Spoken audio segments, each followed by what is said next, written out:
আসসালামু আলাইকুম সবাইকে। তো আশা রাখি আল্লাহর রহমতে সবাই ভালো আছেন। তো আজকে আপনাদের সাথে আমার ফ্যামিলির কিছু আনন্দের মুহূর্ত শেয়ার করতে চাই। তো ভিডিওটি কিছুদিন আগের করা। মূলত আমাদের এই ছোট্ট পার্টিটি ছিল টি পার্টি। সবাই মিলে বাসায় চা খাবো। হঠাৎ করেই মনে পড়লো অনেকদিন ছাদে যাওয়া হয় না, তাই সবাই মিলে খোলা আকাশের নিচে মেঘলা দিনে মুক্ত বাতাসে একটু আনন্দের সাড়া জাগুক না। তো সবাইকে বলার পরে সবাই রাজি হলো। তো আসলে কি আল্লাহ তাআলা কিন্তু আমাদের মনের গভীর থেকে আসা ভালোবাসার আবেগের চাওয়া পূর্ণ করেন, এইটা আমি বারবার প্রমাণ পেয়েছি।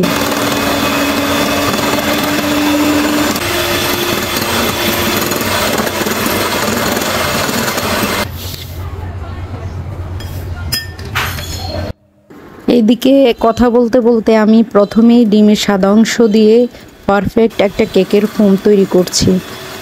কেক বানানোর ক্ষেত্রে কিন্তু এই ফোমটি সবচেয়ে ইম্পর্টেন্ট, কারণ ফোম যদি পারফেক্ট হয় কেকও কিন্তু অনেক ফ্লাফি হয় এবং স্মুথ থাকে, আর কেকটি খেতেও অনেক সুস্বাদু হয়। তো আমি সকালের নাস্তার পরে প্ল্যানটি করেছিলাম, তো তাড়াতাড়ি করে দুপুরের রান্নাবান্না শেষ করেই একটু ফুচকার আয়োজন করে নিলাম। তো ফুচকার আয়োজনে নেমে পড়লাম, কারণ এমন একটা মুহূর্তে সবাই কম বেশি ফুচকা প্রেমিক হয়েই থাকে। হঠাৎ মনে পড়লো ফ্রিজে হুইপড ক্রিম আছে, তাহলে একটা কেকও ফ্রি হয়ে যাক। তো আমি ফুচকার আয়োজন শেষ করেই কেক বানানোর কাজে লেগে পড়লাম। আমার হাতের কেক আমার ফ্যামিলির সব মেম্বারদের মধ্যে সবাই অনেক পছন্দ করে। কোনো অনুষ্ঠানে বা কাউকে গিফট হিসেবেও আমি সবার আবদারে কেক তৈরি করে দিই। তো আলহামদুলিল্লাহ আমার ফ্যামিলির সবাই অনেক ভালো মনের মানুষ। আমার শাশুড়ি মাও অনেক ভালো একজন মা। তো উনি কখনো আমাদের এই রকম আনন্দের মুহূর্তগুলো না করেন না বা রাগ করেন না, বরং সবাই সবার সাথে মিলেমিশে থেকে আনন্দ করাটা উনি খুবই এনজয় করেন। আল্লাহর দরবারে হাজার শুকরিয়া আদায় করি, কারণ পরিবারের মধ্যে আল্লাহর দেওয়া রহমতে আর কিছুই লাগে না। এই রহমতের বরকতে সুখ দুঃখ সবই একটা সীমাবদ্ধের মধ্যে ধৈর্য সহকারে একটা ভালো সময় কেটে যায়। আল্লাহ তাআলার প্রত্যেকটা পরিবারের যেন এই রহমতটুকু দান করেন, আমিন। তো আমার কিন্তু সচরাচর বাড়ির ছাদে যাওয়া হয় না, মাঝে মধ্যে যাই। গেলে ভাড়াটিয়া ভাবিদের সাথে দেখা হয়, কথা হয়। আসলে কিন্তু ওনাদের সাথে আন্ডারস্ট্যান্ডিংটা ভালোই, আর কথাবার্তা হলেও কিন্তু ভালোই লাগে। আর মুক্ত আকাশে তো পুরো খোলা ছাদে আরোই ভালো লাগে। কিন্তু মূল কথা হচ্ছে আলসেমিটাই বেশি শরীরে কাজ করে।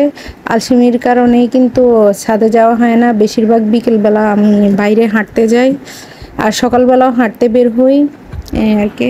তো কেক বানাতে বানাতে প্ল্যানটা ছিল যে আজকে পুরোটা কেকের ডেকোরেশনটা আপনাদের সাথে শেয়ার করব, কিন্তু কি আর করার, ছেলে মোবাইলের জন্য কান্নাকাটি করতেছে, তো ওকে মোবাইলটা পরে দিয়ে দিলাম। তো আমি কিন্তু ওর হাতে সব সময় মোবাইল দিয়ে রাখি না, বা বাড়তি কোনো মোবাইলও ওর জন্য কিনি নাই। প্রথমে একটা ট্যাব ছিল, তো ওটা কিছুদিন ইউজ করার পরেও আমি ওটা সরিয়ে ফেললাম, কারণ বাচ্চাদেরকে এইভাবে মোবাইল দিয়ে দিয়ে আজকাল আমরা মায়েরা কিন্তু বাচ্চাদেরকে অনেক ক্ষতির দিকে নিয়ে যাচ্ছি। আমি মোবাইল দিলেও দেখা যাচ্ছে যে আমি অনেকটা অ্যাপসের মধ্যে লক দিয়ে রাখি, আর আমি টাইম অনুযায়ী ওকে টাইম মেনটেন করে মোবাইল দেখতে দিই, বেশিক্ষণ দেখতে দিই না। এদিকে সবাই আসরের নামাজ পড়েই বাসায় চলে আসছে। আসার পরেই আস্তে আস্তে সবাই এক একজনে এক একটা আইটেম হাতে নিয়ে আমরা ছাদে চলে আসলাম।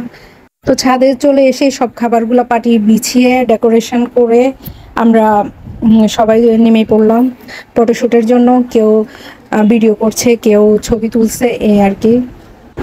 এদিকে আমাদের ছাদের উপরে একজন ভাড়াটিয়া ভাবি থাকেন, একটা রুম এখানে।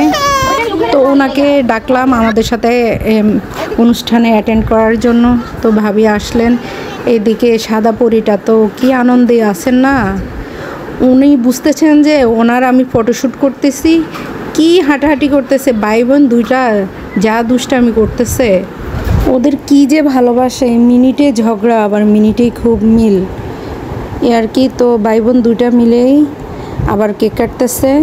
দুজনের মতের ডিফারেন্ট মিল, ভাইটা ক্রিম খাবে আর বোনটা কেক খাবে, এ আর কি। তো এইভাবেই আজকে আমাদের অনুষ্ঠানটা সমাধান হলো।